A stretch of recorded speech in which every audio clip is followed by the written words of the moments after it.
Assalamualaikum warahmatullahi wabarakatuh. Berjumpa lagi bersama saya Okta Komaramawati dengan NIM 220321813865 dari kelas offering B kelompok 3. Kali ini dalam video mengenai statistik inferensial, kita akan membahas tentang two-ways MANOVA atau dalam bahasa Indonesia itu adalah analisis varian multivariat dua faktor. Nah, apa sih analisis varian multivariat dua faktor? Analisis varian dua faktor itu pengujian yang dilakukan untuk memahami ada tidaknya interaksi antara dua variabel independen terhadap dua atau lebih variabel independen. Nah, dari sini kita bisa mengatakan bahwa two-ways MANOVA ini itu merupakan perpanjangan dari two-ways ANOVA atau ANOVA dua faktor, di mana pemahaman pada pengujian two-ways MANOVA yang dimaksud itu disebut dengan efek interaksi. Namun, jika tidak ada efek interaksi, biasanya dinilai sebagai apakah efek interaksi signifikan secara statistik. Peneliti biasanya akan lebih tertarik pada efek utama dari setiap variabel independen. Ini agak mirip dengan menilai efek yang dimiliki variabel independen terhadap variabel dependen. Secara kolektif, ketika peneliti mengabaikan nilai variabel independen lainnya, di sisi lain, jika ditemukan interaksi yang signifikan secara statistik, peneliti perlu mempertimbangkan metode untuk menindaklanjuti hasil, yaitu analisis tindak lanjut apa yang mungkin ingin dilakukan. Lalu kita masuk ke hipotesisnya.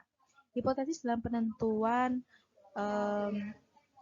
pengujian two-ways MANOVA ini itu untuk hipotesis nolnya atau seluruh tolok ukur dalam model yang nilainya sama dengan 0, pasti nilainya sama dengan 0. Jadi kita bisa merumuskan bahwa H0 sama dengan beta 1 sama dengan beta 2 sama dengan bla bla sama dengan PI, beta I itu sama dengan 0. Nah, ini berlaku pada hipotesis untuk faktor A, faktor B, ataupun interaksi antara kedua faktor tersebut. Nah, selain itu, hipotesis untuk alternatifnya atau hal satunya itu adalah seluruh tolok ukur secara simultan nilainya tidak sama dengan 0. Di mana 1 itu bernilai B1 itu tidak sama dengan beta 2, tidak sama dengan beta I, tidak sama dengan 0. Nah, tapi pasti ada minimal dari salah satu variabelnya itu tidak sama dengan 0. Seperti itu. Lalu kita masuk ke langkah pengujian. Langkah pengujian yang pertama adalah menentukan formulasi hipotesis yang seperti yang sudah saya jelaskan sebelumnya. Lalu setelah kita menentukan hipotesisnya nih, kita menentukan taraf nyata atau alfa. Biasanya menggunakan 5% atau 0,05 ya teman-teman.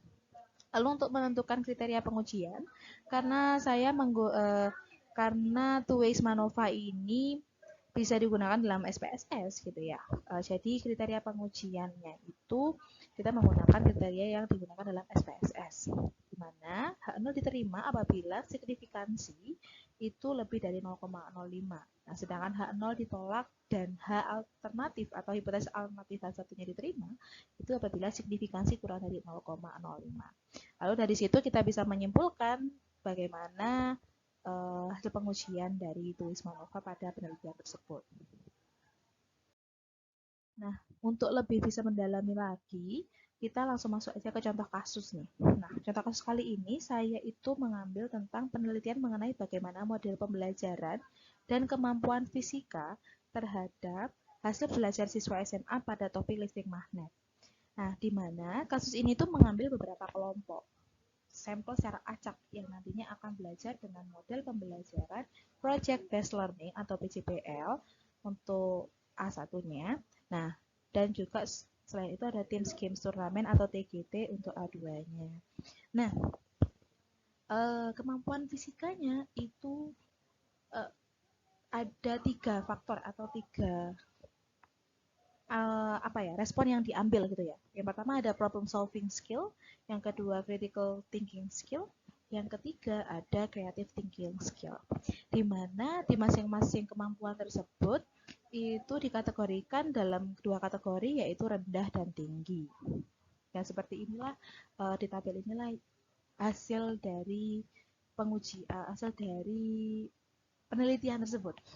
Seperti itu ya. Nah, langsung kita masuk aja ke hipotesisnya. Nah, hipotesis untuk menguji faktor kemampuan awal Jadi salah ya teman-teman, bukan kemampuan atau hasil belajar. Hasil belajar itu yang H0B itu faktor hasil belajar fisik yang hipotesis nolnya itu faktor hasil belajar fisika tidak memberikan efek terhadap problem solving skill, critical thinking skill, dan creative thinking skill. Sedangkan untuk hipotesis alternatifnya itu faktor hasil belajar fisika memberikan efek terhadap problem solving skill, critical thinking skill, dan creative thinking skill.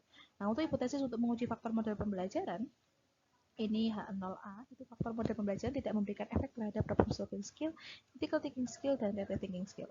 Of course, untuk alternatifnya itu faktor model pembelajaran memberikan efek terhadap ketiga kemampuan tadi. Nah, untuk hipotesis interaksi antara model pembelajaran dengan hasil belajar, ini teman-teman mohon maaf ini ada kesalahannya. Hasil belajar. Nah, ini interaksi untuk H0-nya, hipotesis nolnya itu interaksi antara faktor model pembelajaran dan hasil belajar fisika tidak memberikan efek terhadap problem solving skill, critical thinking skill, dan creative thinking skill. Dan untuk alternatifnya itu adanya interaksi antara faktor model pembelajaran dan hasil belajar fisika itu memberikan efek terhadap problem solving, critical thinking skill, dan creative thinking skill. Nah, ini langsung kita menggunakan aplikasi SPSS untuk pengujiannya. Nah, yang pertama kita lakukan adalah memasukkan variabel ke dalam variabel view-nya.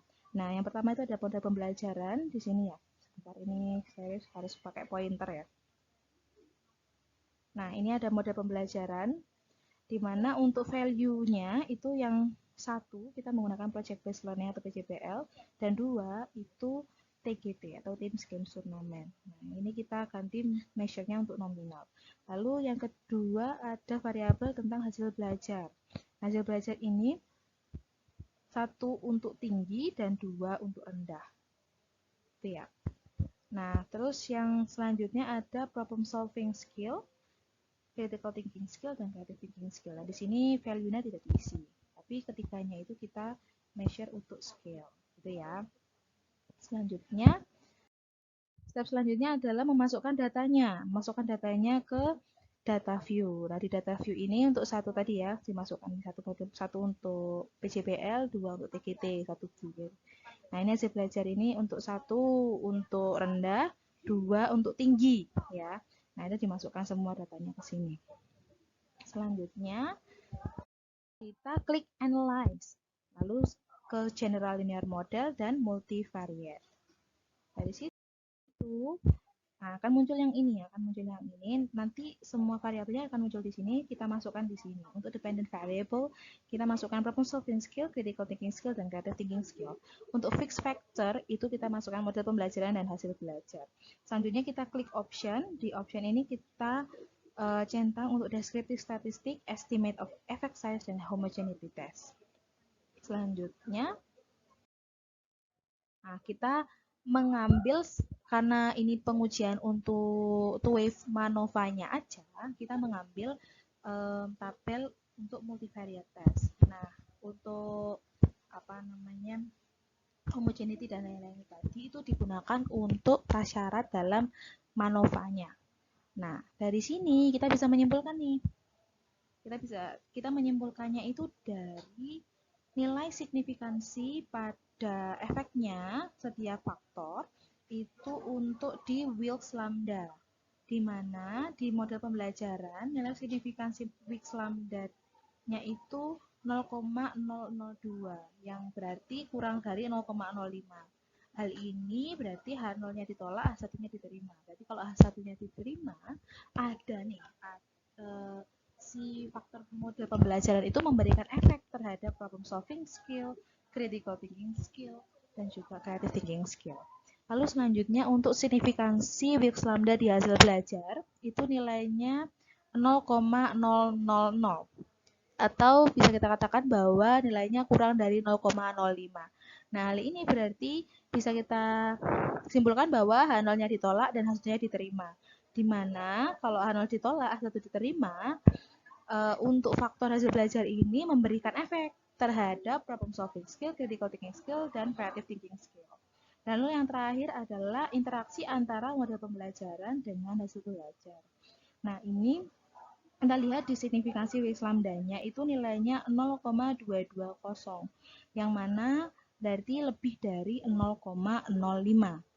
Nah, hal ini berarti H0-nya itu bisa kita katakan diterima. Dimana kalau H0 diterima itu interaksi antara model pembelajaran dan hasil belajar itu tidak memberikan efek. Tidak memberikan efek terhadap problem solving skill, critical thinking skill, dan creative thinking skill. Seperti itu. Jadi ini keseluruhan dari contoh kasus yang saya angkat untuk bisa menjadikan contoh untuk two-way ANOVA. Seperti itu. Nah, demikianlah dari presentasi saya kali ini mengenai two-way MANOVA ya. Mohon maaf tadi saya bilang MANOVA ya. Nah, untuk pertanyaan-pertanyaan lebih lanjut apabila ada pertanyaan yang mungkin masih mengganjal nih, kok kurang ya, ini kayaknya saya masih belum paham. Nah, ini bisa ditanyakan saja, bisa menghubungi saya di Gmail saya di okta.qr.22118@students.um.ac.id atau ke nomor saya bisa menghubungi di 081249091020 atau bisa mengunjungi blog saya mengenai statistik ya di www.learnstatisticswithokta.blogspot.com. Sekian dari saya, semoga apa yang saya sampaikan hari ini bisa bermanfaat. Terima kasih. Assalamualaikum warahmatullahi wabarakatuh. Bye.